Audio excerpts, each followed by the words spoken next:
بسم اللہ الرحمن الرحیم الحمد للہ رب العالمین الصلاۃ والسلام علی رسول اللہ وعلی آلہ آل اللہ اما بعد فقد قال الحکیم فی کتابہ المحکم بسم اللہ الرحمن الرحیم قل لا اسألکم علیہ اجرا الا المودۃ فی القربى۔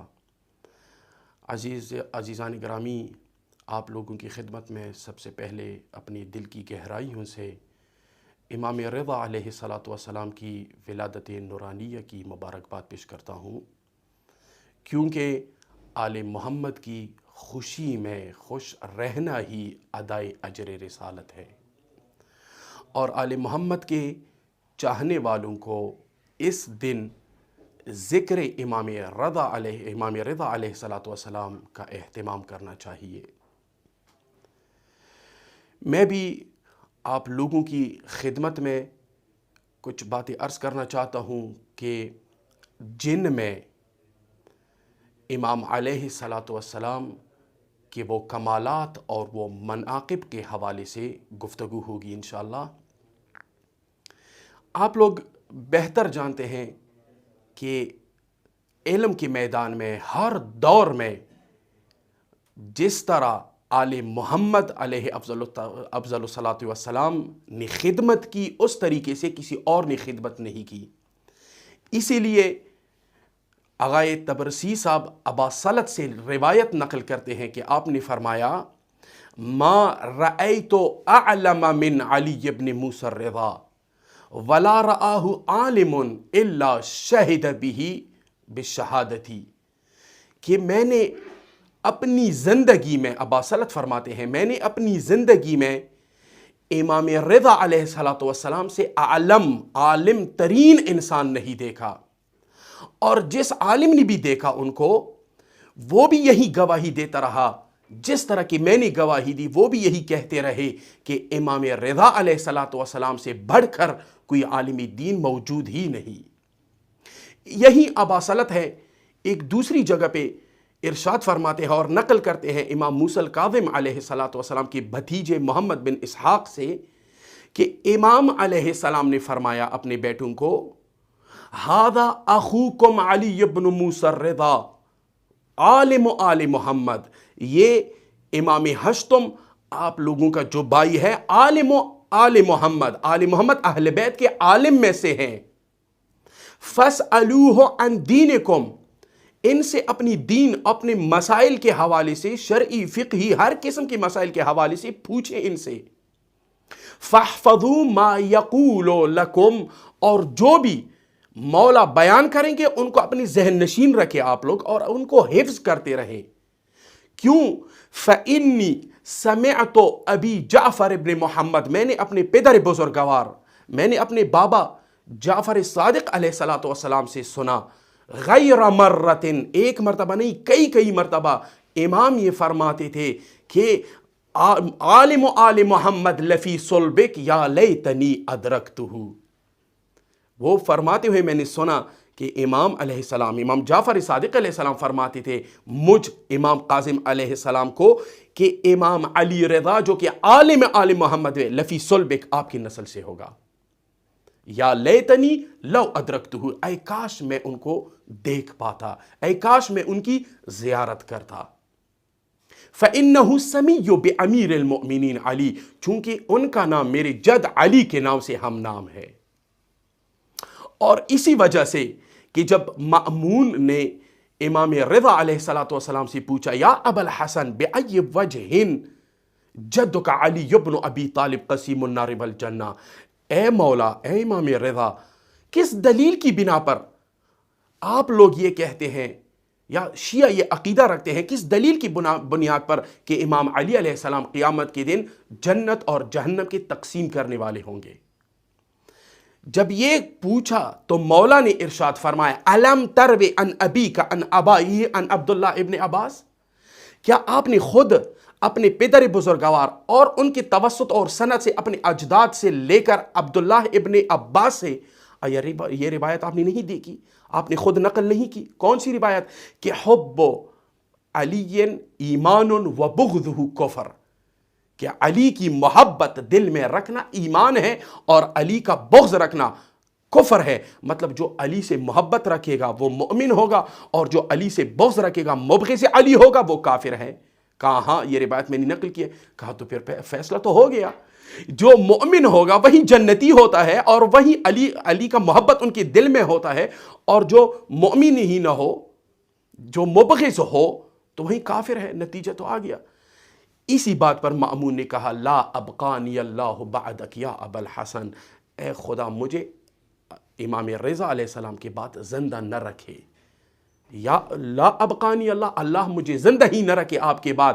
لقد شہد تو, اور میں یہ گواہی دیتا ہوں کہ انک وارث علم رسول اللہ, آپ ہی رسول اللہ کے وارث علمی ہیں. علم کے اعتبار سے آپ ہی رسول اللہ کے وارث ہیں. جہاں تک امام رضا علیہ السلام رسول اللہ کے وارث علمی ہیں, اسی طرح معجزات کے حوالے سے بھی امام رضا علیہ السلام وارث ہے رسول کے. اور ایسے خارق العادہ چیزیں امام سے سرزد ہوئی, رونما ہوئی, جن کی بارے میں کتابیں بھری پڑی ہے. اور ایک بات کی طرف اشارہ کرتا چلوں کہ جب مأمون نے امام رضا علیہ السلام کو اپنی حفاظت کے لیے ولی عہد مقرر کیا, تو مأمون کے گھر پہ جو سب سے بڑا والا دروازہ تھا اس پہ ایک پردہ آویزاں ہوتا تھا, پردہ لگایا ہوتا تھا. اور جب بھی امام آتے تھے تو وہ لوگ کہ جو خدم ہے, جو وہاں پہ تعینات ہیں, وہ لوگ اٹھتے تھے. فَأَقَامُوا وَسَلَّمُوا عَلَيْهِ وَارْتَفَعُوا لَهُ السِّتْرَ. یہ روایت فصول المہمہ نے بھی لکھی ہے, اور محمد بن طلحہ شافعی نے بھی لکھی ہے, مطالب السؤول میں یہ روایت لکھی ہے کہ وہ اٹھا کرتے تھے اور امام کے لیے پردہ اٹھاتے تھے. وَلَمَّا حَصَلَتِ النُّفْرَةُ, لیکن جب ان کی دلوں میں نفرت آ گئی, میں مختصر کر رہا ہوں متن کے بغیر, جب ان کی دلوں میں یہ نفرت حاصل ہو گئی تو انہوں نے یہ اتفاق کیا کہ اب جب بھی امام رضا علیہ السلام آئیں گے, تشریف لائیں گے, ہم ان کے لیے پردہ نہیں اٹھائیں گے تاکہ ان کی احترام میں کمی آ جائے. لیکن یہی امام رضا ہے. روایت کہتے ہیں فَإِذَا جَاءَ الرِّضَا, جب امام رضا علیہ السلام داخل ہو رہے ہیں, فَقَامُوا وَلَمْ يَمْلِكُوا أَنْ قَامُوا وَسَلِّمُوا عَلَيْهِ وَيَرْتَفَعُوا لَهُ السِّتْرَ. ان کے اختیار میں ہی نہ رہا بلکہ بے اختیاراً وہ اٹھے اور پردے کو اٹھایا امام رضا علیہ السلام کے لیے.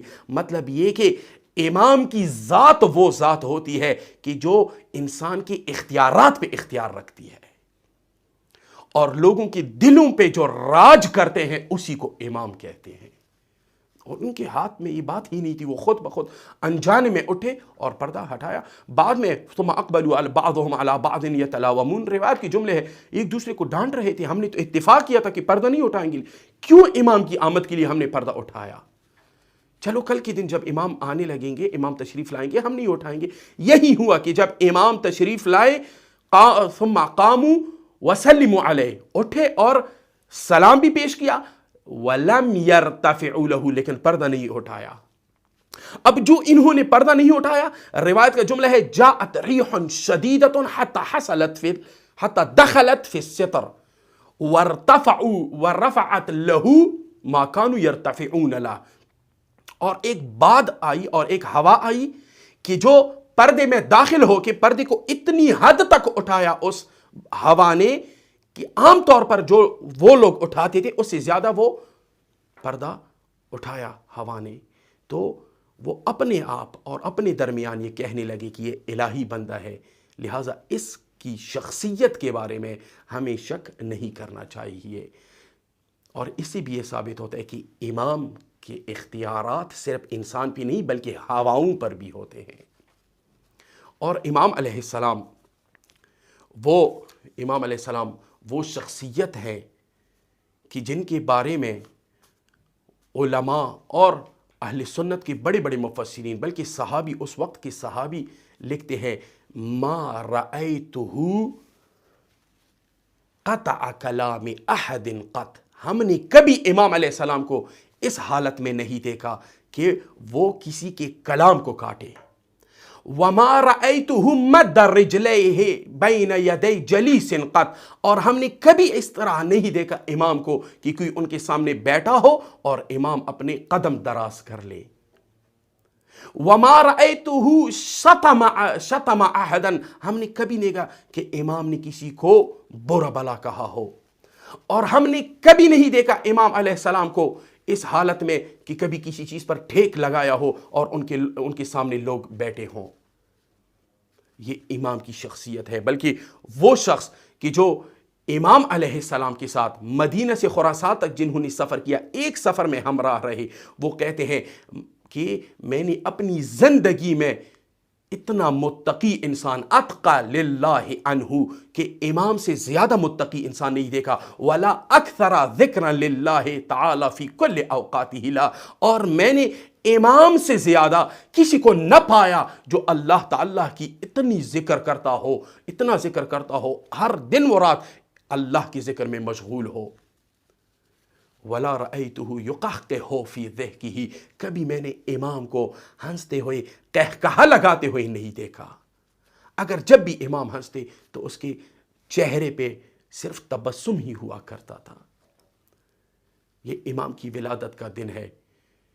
جس طرح روایت کی بقول کہ جو اذا صلی صلاۃ الغداء، جب امام صبح نماز پڑھتے تھے اس کے بعد وہ سجدے میں جاتے تھے حتی تطلع الشمس، جب سورج طلوع ہوتا تھا وہاں تک وہ امام سجدہ کرتے تھے. اور اس کے بعد ثم اقبل علی الناس، پھر جب لوگوں سے باتیں کرنے لگتے اور ان کے مسائل سنتے اور ان سے گفتگو کرتے، مطلب سب کو شرف زیارت بخشتے امام علیہ السلام. اور آج بھی ان کا در اور ان کا دربار آج بھی کھلا ہے عام و خاص کے لیے. اس لیے امام علی نقی علیہ السلام فرماتے ہیں کہ من لہو حاجت عند اللہ، ہر وہ شخص کہ جس کی اگر کوئی حاجت ہو اللہ کی درگاہ میں، فلیذر جدی الرضا، تو وہ قبر جدی الرضا، اس کو چاہیے کہ میرے جد امام رضا علیہ السلام کی زیارت کرے.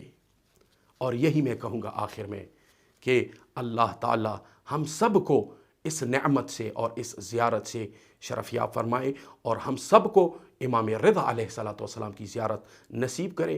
اور دنیا میں آج کل جو یہ مہلک وبا چل رہی ہے کرونا کے نام سے، خدا تمام مسلمانوں کو خصوصاً مؤمنین کو اسے نجات عطا فرمائے. والسلام علیکم ورحمۃ اللہ وبرکاتہ.